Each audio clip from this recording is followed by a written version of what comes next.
Bonjour à tous, donc moi je suis Florent Juseau et je vous propose donc quelques réflexions en tant qu'économiste de la santé qui a à ce titre notamment participé à la création d'enquêtes pour travailler, pour suivre cette pandémie, notamment l'enquête EPICOV dont on a parlé, mais également l'enquête SHARE, qui est une enquête internationale européenne, et puis aussi en tant que membre du Conseil d'orientation de la stratégie vaccinale. Alors bon, j'ai eu 3 points, donc ça va être l'occasion de parler. Alors, premier point, je me suis posé, est-ce qu'il aurait fallu cibler la stratégie vaccinale en faveur des plus modestes?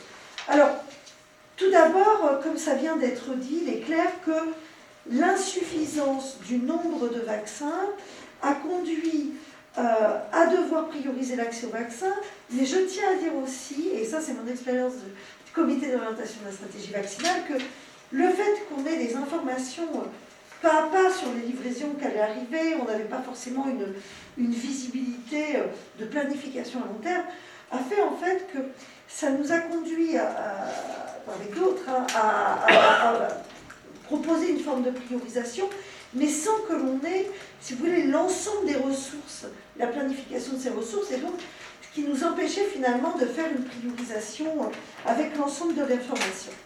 Alors, comme il a été dit, en fait, il y avait 2 logiques qui pouvaient permettre de prioriser le vaccin. Et c'est celle qui vient d'être discutée. Il faut bien se rendre compte qu'au début, on avait un degré d'incertitude de savoir si le vaccin allait protéger des formes graves du virus. Et donc, à ce titre-là, c'était les personnes les plus à risque de faire des formes graves qu'il fallait prioriser, ou si le vaccin permettait de réduire la transmission virale. Et il y avait au départ une incertitude sur le poids relatif de ces 2 résultats de la vaccination, et qui aurait naturellement conduit à des stratégies potentiellement différentes. Hein, on est bien d'accord, puisque si c'était les personnes les plus à risque de transmettre le virus qui devaient être touchées, bon, alors bien sûr, les soignants, parce que étant en contact avec beaucoup de personnes et des personnes fragiles, pour eux c'était une évidence, et puis de toute façon, il fallait les protéger dans un contexte en plus d'un monde médical qui avait vraiment souffert pendant la première vague de la pandémie. Mais on aurait pu, par exemple, aussi vouloir cibler des personnes jeunes faisant des formes asymptomatiques de la maladie et donc qui ne savaient pas qu'ils étaient porteurs et donc étaient aussi susceptibles de transmettre le virus. Alors déjà, moi je dirais que c'est 2 logiques de priorisation dont on a discuté, mais la seconde, en tout cas en dehors des soignants bien sûr, il est clair que celle-là, elle n'a pas eu beaucoup de succès, mais ça a été l'objet de débats. Alors concernant les personnes les plus à risque, il y a eu des formes de débat aussi. Est-ce que ces personnes devaient être dénommées être repérées uniquement par leur âge ou les maladies chroniques? Et comment s'articuler âge et maladies chroniques? Ce qui, personnellement, de mon point de vue, n'était absolument pas clair dans les critères de priorisation, puisque, par exemple, les malades chroniques de moins de 50 ans, mais qui n'avaient pas le bon goût d'avoir les quelques pathologies assez rares et bien repérées, se sont retrouvés dans une situation assez compliquée, y compris parfois de refus de vaccination. Donc, il y avait cette question, et avec des spécialistes qui étaient convaincus que de toute façon, si on était par exemple polypathologique, mais jeune, ça faisait automatiquement rentrer dans une catégorie supérieure, mais ça n'était pas mentionné dans les listes, et avec des listes qui changeaient, des recommandations de la HAS qui n'étaient pas la même que celle du Conseil de santé publique, qui n'étaient pas la même que celle du Conseil d'orientation de la stratégie vaccinale, enfin bref, des discussions quand même, donc le repérage déjà des pathologies à risque, dire on va protéger les personnes âgées et les maladies chroniques, ça fait l'objet. Après, on a eu une petite difficulté aussi, c'est l'objet de repérage de ces personnes. Ça a été dit tout à l'heure, on a le RGPD, on a les données d'assurance maladie qui nous ont été utiles, mais on savait bien qu'il n'y a qu'à peu près 17% de la population qui est en affection de longue durée, et toutes les affections de longue durée n'étaient pas repérées comme maladie faisant des formes graves de Covid. Et pour le reste, bien, nous avions quoi? Nous avions des données d'enquête, épidémie, des choses comme ça, mais pas de repérage. Et donc, il fallait se dire, est-ce qu'on dénomme les maladies ou est-ce que tout simplement on fait confiance, par exemple, au médecin traitant pour dire cette personne-là, je considère, moi, en tant que médecin traitant, qu'elle est à risque. Bien. Et donc, ça, il me semble que déjà, dire les personnes malades et âgées, voilà. Et puis, il y avait l'autre question, c'est est-ce que les personnes les plus modestes devaient être repérées ou pas, et devaient être priorisées, indépendamment de leur maladie. Alors, évidemment, quelques slides, on va le voir, elles ont beaucoup plus de pathologies chroniques, donc à ce titre-là, elles étaient priorisées. Mais est-ce qu'il aurait fallu, en plus, on demande indépendamment peut-être des personnes en foyer, prioriser ces personnes-là. Alors, cette discussion, il ne faut pas croire que en tout cas, nous, on a beaucoup discuté des inégalités sociales assez tôt, d'ailleurs, sinon je pense que je n'aurais pas été dans ce comité, mais il est clair tout de même que, pour moi, je pense que la France est quand même d'une tradition universaliste extrêmement forte. La discrimination positive est quelque chose qui est très difficile à implémenter. Souvenez-vous quand même, pendant le premier confinement, le fait des différences selon l'âge, les régions, où le statut professionnel a été discuté et n'était pas du tout envisageable. Ça a été beaucoup discuté. Et donc, il a été choisi de faire comme ça, de faire d'abord les personnes les plus âgées, les plus malades, parce qu'il a été tout d'abord montré l'efficacité aussi du vaccin sur les formes graves, et simplement après, celle concernant la transmission. Alors, évidemment, on sait qu'il y a des inégalités très fortes, et donc, comme je vous le disais, on savait dès le départ qu'il y avait des inégalités sociales de santé, et finalement que la maladie n'allait pas toucher de manière aveugle les personnes. Vous avez ici les différentes espérances de vie en fonction du revenu, 12 ans d'écart d'espérance de vie entre les personnes gagnant 500 € par mois et plus de 5 000. Aux États-Unis, on n'est qu'à 14, donc on est très très proche finalement de ce qu'on observe aux États-Unis, je tiens à le dire.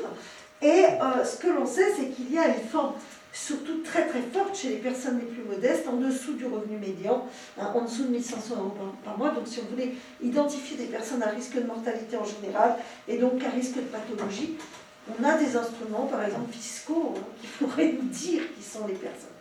Alors vous avez ici des risques d'avoir des maladies chroniques, une mauvaise santé perçue ou des limitations fonctionnelles. Donc on connaît ce gradient social de santé, on le connaît depuis des années.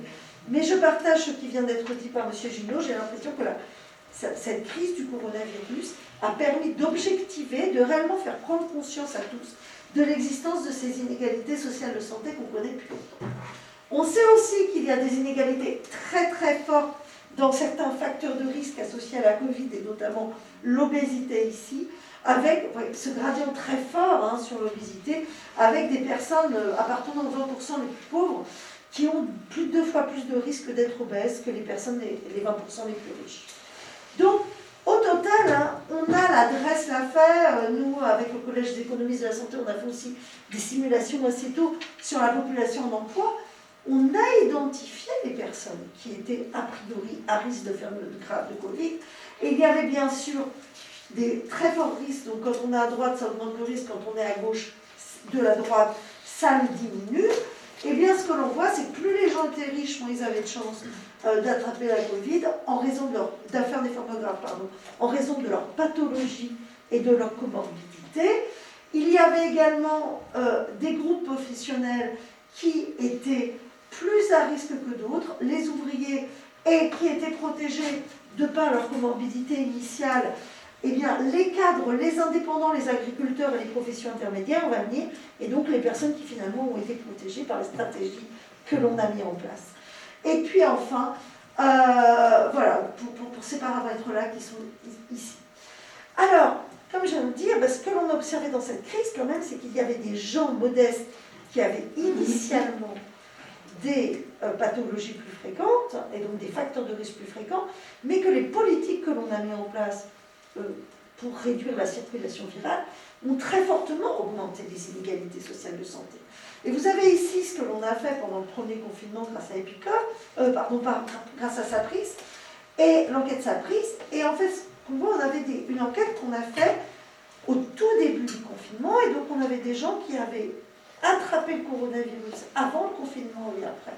Et ce que l'on voit, c'est que les gens qui avaient été contaminés avant le confinement, c'était avant surtout en noir plus foncé, des gens issus des milieux les plus favorisés, ceux qui vont dans les bars, ceux qui vont au restaurant, ceux qui prenaient l'avion, ceux qui prenaient le train, et que le confinement, eh bien, a transformé, il a réduit en moyenne bien sûr la circulation virale, mais il a transformé la courbe, et il a transformé une épidémie qui initialement touchait des gens plus riches, mais était plus grave chez des gens plus pauvres, si vous m'autorisez, et on a transformé cela en une épidémie qui touchait plus les gens plus pauvres, qui étaient plus à risque. Et comme ça vient d'être discuté, hein, l'enquête Epikov notamment a montré le très fort impact, a montré d'une part l'association entre le fait dans des communes denses et les logements surpeuplés, et la distribution sociale de ces caractéristiques, comme on a un peu en retard, je vais aller vite, mais enfin, des gens qui ont 3 fois moins de chances, par exemple, d'être dans un logement surpeuplé quand ils sont nés en France de parents français que quand ils sont descendants d'immigrés, 2 fois plus quand ils sont étrangers. Et si on regarde le gradient de revenus, par exemple, le fait dans un logement surpeuplé est multiplié par 5 quand on appartient au premier décile de revenus par rapport au dernier. Donc, on voit clairement. Et enfin, dernier facteur de risque, évidemment le télétravail, on en parle tout le temps comme limantique, enfin, le télétravail ne touche que les emplois qui sont télétravaillables, et ces emplois télétravaillables touchent avant tout eh bien, les cadres et les professions intermédiaires, quelques employés, mais beaucoup moins. Et par ailleurs, on a institué du chômage partiel au début, mais qui a touché plus certaines professions, notamment les artisans dont on a parlé, qui étaient déjà moins à risque. Donc au total, est-ce qu'il aurait fallu prioriser? Je pense qu'au départ, on s'est dit les maladies suffisent, et quelque part, les populations modestes vont être embarquées dans la vaccination, parce qu'elles ont plus de pathologies à risque. Mais ce que l'on voit, c'est qu'on a quelque part pas tant que ça tenu compte d'un autre facteur de risque qui touchait aussi plus les plus modestes, le fait qu'ils étaient plus exposés dans leur situation professionnelle, dans leur situation de vie, et que l'organisation sociale qu'on avait pendant ce confinement, la politique, les a surexposés par rapport aux autres. Alors, deuxième point, qu'est-ce qu'on sait des gens qui ne voulaient pas se faire vacciner juste avant le début du virus, que l'on a comme information, et ceux qui le sont, on a des données juste avant l'été 2021, pour les données d'enquête. Alors, ce que l'on sait, évidemment, l'âge, les personnes plus âgées se sont vaccinées, mais ce que l'on voit quand même, c'est qu'il y a un très fort effet, évidemment, des dates à partir desquelles les gens ont le droit de se faire vacciner, bien évidemment. Mais si on regarde ces courbes, quand même, on peut se dire qu'il y a des courbes qui ont monté plus vite que d'autres. Et que ce que l'on observe quand même, c'est qu'évidemment, les personnes les plus à risque, les plus âgées, ont beaucoup plus saisi la vaccination que les personnes plus jeunes pour lesquelles la pente a été au début plus lente. Aujourd'hui, voilà où nous en sommes de la 3e dose. Et quoi du rappel, et ce que je voulais dire, c'est que là, on est quand même à des niveaux plus bas, donc on voit que c'est en train de se lancer, mais qu'on a tout de même peut-être un rythme qui est perdu.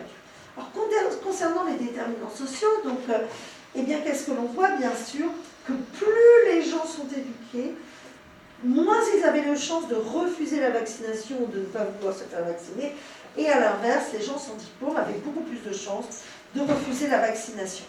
Si on regarde les déciles de revenus, on a exactement le même phénomène, et donc ça surajoute.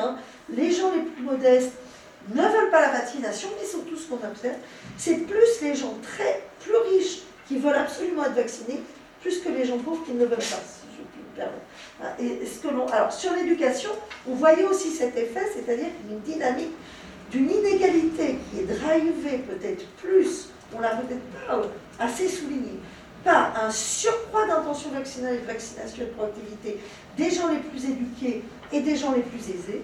Et voilà.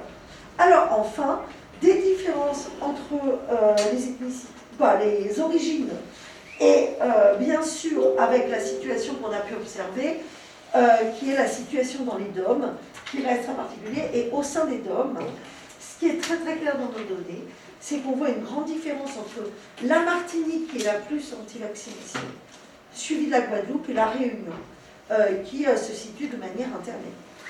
Alors, ce dont on a moins parlé jusqu'à présent, et sur lequel je voulais insister, Ces données nous ont permis d'étudier d'autres formes de déterminants, et je vais prendre un petit peu là-dessus. Des questions qu'on posait aux gens sur la peur d'être contaminés ou pas, et évidemment qui jouent, donc il y a aussi des gens qui n'ont pas peur, et là ça renvoie à ce que nous en économie on appelle l'aversion au risque aussi en général, c'est-à-dire l'appréciation de son risque, et est-ce que par exemple mon obésité, je la vois comme un facteur de risque, est-ce que j'en prends conscience comme un facteur de risque ou pas, ou est-ce que ma BPCO par exemple, je la vois comme un facteur de risque, ça c'est une première question. Globalement, est-ce que j'ai l'impression de prendre des risques de ma vie? Et puis globalement, est-ce que j'ai peur du risque ou est-ce que je suis un peu joueur? Ça, c'est une première question. L'autre chose, c'est qu'il y a beaucoup d'éléments. Les gens qui n'ont pas confiance dans le gouvernement, et les données suivantes nous ont donné la défiance envers les scientifiques. Hein. Et là, on a quelque chose qui est extrêmement fort et qui est beaucoup plus fort que le fait d'avoir des comorbidités. Ce que je veux dire, c'est que la différence entre les gens qui ont des comorbidités ou pas, elle est très ténue, donc ça veut dire finalement que les gens n'ont pas une stratégie vaccinale liée à leur risque objectif, mais par contre à d'autres éléments. Et d'autres enquêtes, je n'ai pas les résultats ici, mais je vous les raconte, on a mis ça en relation avec les opinions politiques, et ce que l'on voit par exemple, c'est que plus les gens sont aux extrêmes, et principalement à l'extrême droite, il y a un refus de la vaccination. Finalement, l'extrême gauche, nous l'avions davantage vu sur le refus du port du masque parmi les gestes barrières.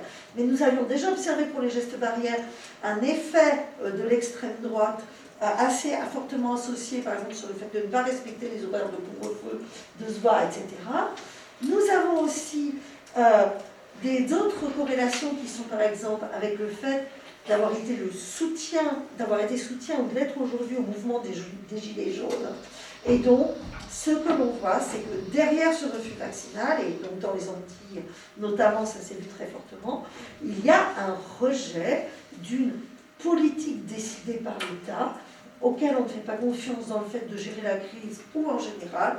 On sait aussi que ce refus vaccinal, il est lié à de la défiance en général. Alors curieusement, la confiance dans les autres en général a des effets bizarres, parce que les gens qui ont très confiance dans les autres peuvent aussi ne pas se vacciner ou ne pas respecter les gestes barrières parce qu'ils pensent que leurs amis, par exemple, ne vont pas les contaminer. Ça s'était déjà vu dans l'épidémie de sida, que les gens qui avaient très confiance dans leurs partenaires, eh bien, se protégeaient pas.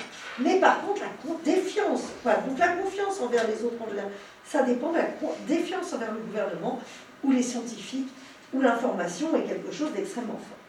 Alors, ça c'est les derniers, donc c'est sous un pseudo, mais je vais les émis quand même pour aujourd'hui.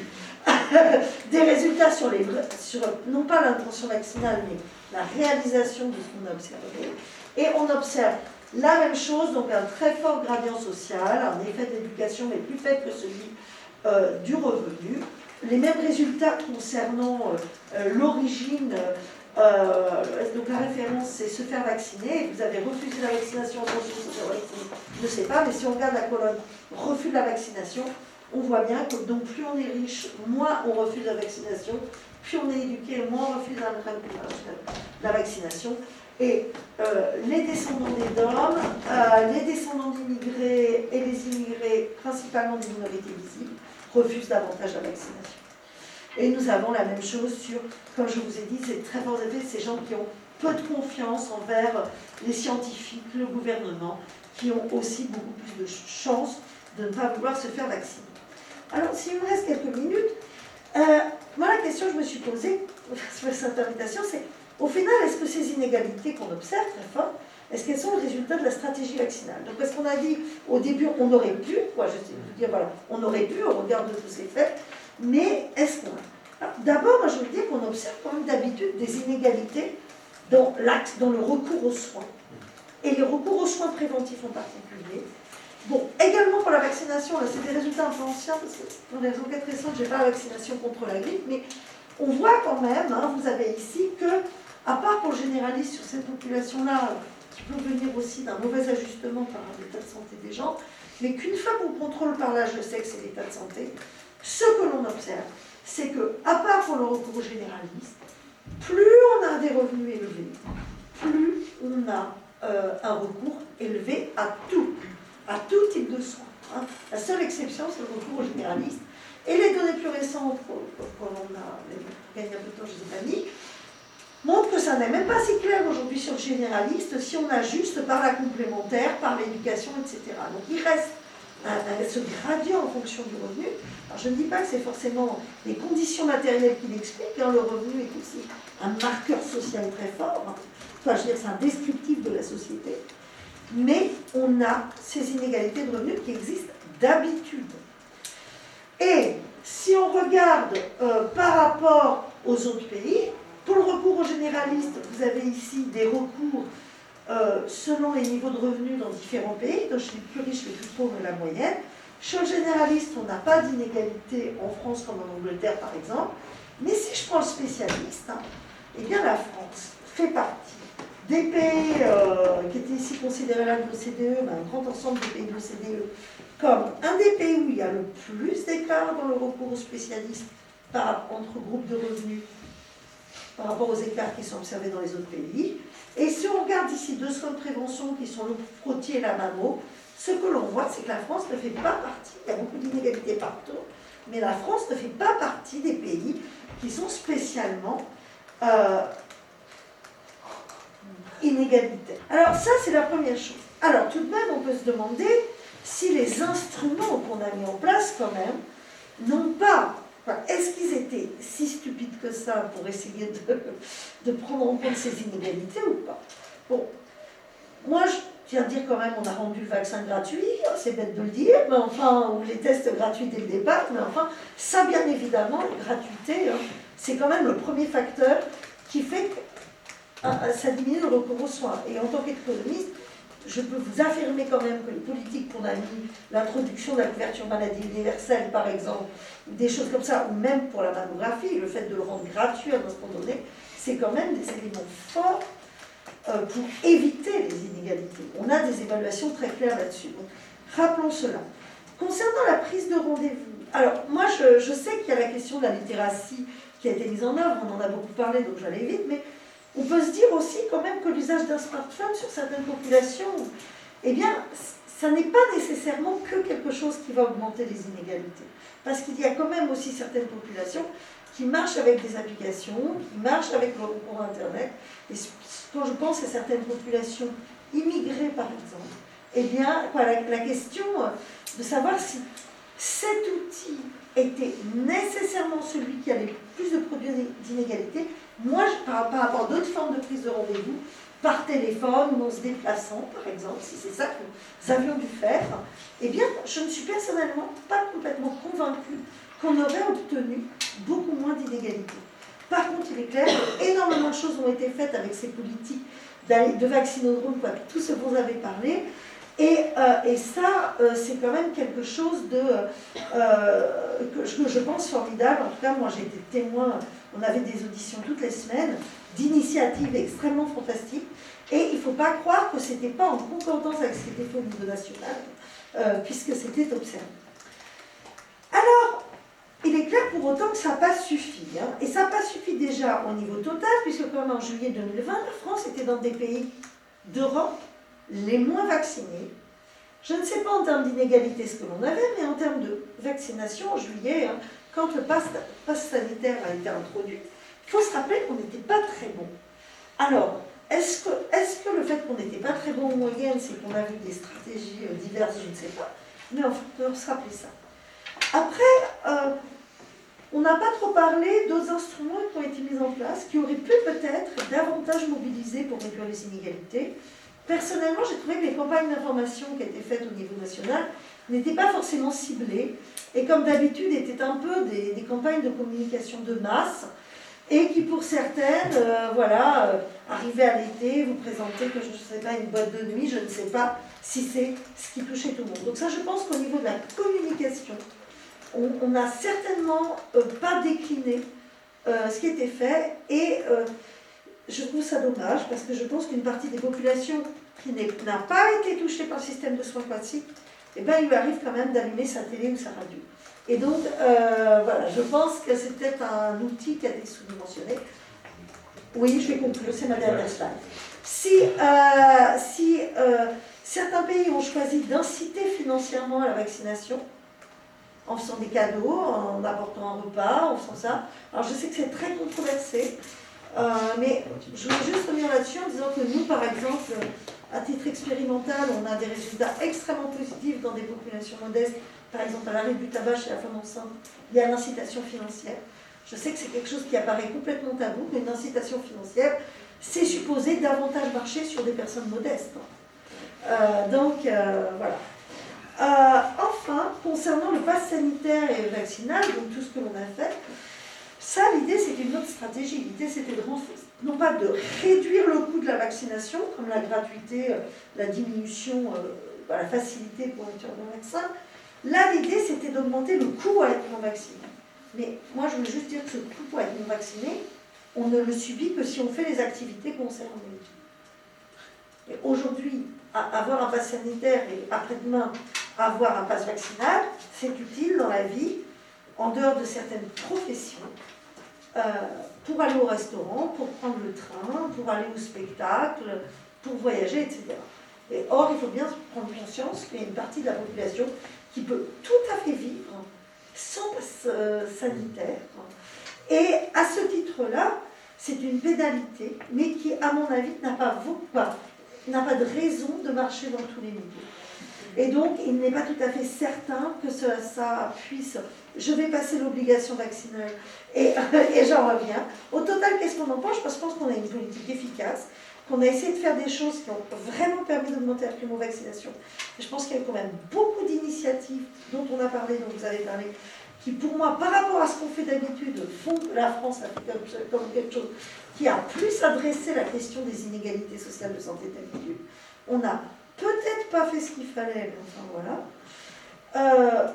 Il reste un problème, et pour moi il reste un problème très très clair, mais qui à mon avis dépasse totalement celui des institutions en charge de la vaccination. C'est clairement celui de la défiance envers le gouvernement, de la défiance envers les scientifiques, et ce gradient social qui pour moi, leur économiste ne peut pas m'empêcher de faire penser aussi qu'on est face à une crise des classes moyennes qui est très claire et qui est internationale, qui existe au moins depuis la crise de 2008. Certains pays, notamment des pays émergents, ont vu une classe moyenne s'enrichir relativement par rapport à ce qu'elle était avant, une émergence de classe moyenne.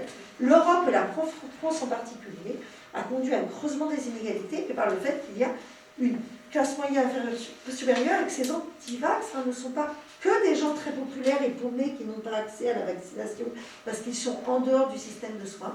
On a aussi une population qui personnellement m'inquiète un peu plus et qui voilà, classe moyenne inférieure et qui n'a plus confiance dans les politiques. Et je pense que là, c'est cette question-là qu'il faut aussi se poser. Et pour moi, c'est du ressort du gouvernement, des institutions en général, de rétablir la confiance. Voilà, je vous remercie.